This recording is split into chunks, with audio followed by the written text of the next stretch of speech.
When they tried to take his driver's license, Norman wouldn't hear of it. A veteran of World War I, he'd been to France at 17. If he could go to France at 17, then he could drive at 92. He lived in the suburbs with his daughter Ruth. Her husband Frank said Norman's driving skills were fine. Sometimes he got confused. One day, shortly after Christmas, Ruth was writing thank you notes when Norman needed batteries. His radio was on the fritz, so he got into his Oldsmobile and he headed for the CVS downtown. He drove 15 miles an hour, he'd known the way since Calvin Coolidge. He liked being on his own.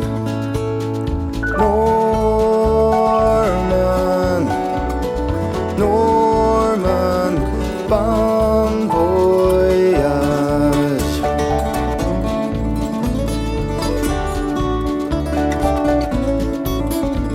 It took an hour for Ruth to notice, glancing out the kitchen window, that the car was missing and the snow was coming down.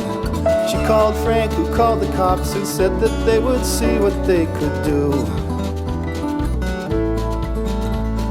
The last time something like this happened, he'd gone down to the photomat and ended up in Pennsylvania, where they found him at the zoo. All that evening, Ruth and Frank were on the phone to friends and family. Radio and TV stations picked the story up. An old man in a 1980 Oldsmobile was driving in the storm. The cashier at the CVS remembered Norman stopping by. She said the coat that he had on did not look very warm. Norman,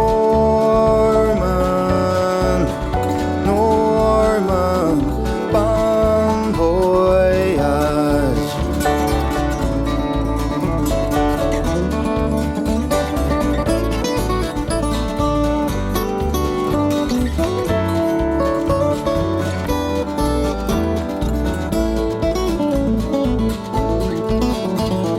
After buying batteries, Norman saw a magazine, a model who looked like a girl he'd known when he was in the service.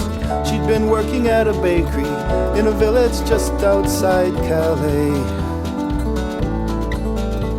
They took a train to Cherbourg, where they spent the weekend at an inn, so he was quite surprised to see her at the CVS that day.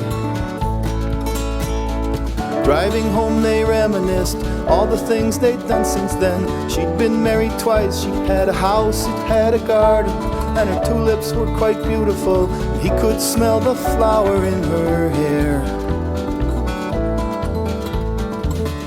Norman got distracted, he turned into the neighbor's driveway. He said, "This looks familiar." She said, "Let's keep on going."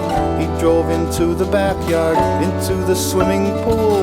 The water froze above him, the snow filled in his tracks. It wasn't until April that the neighbors found him there.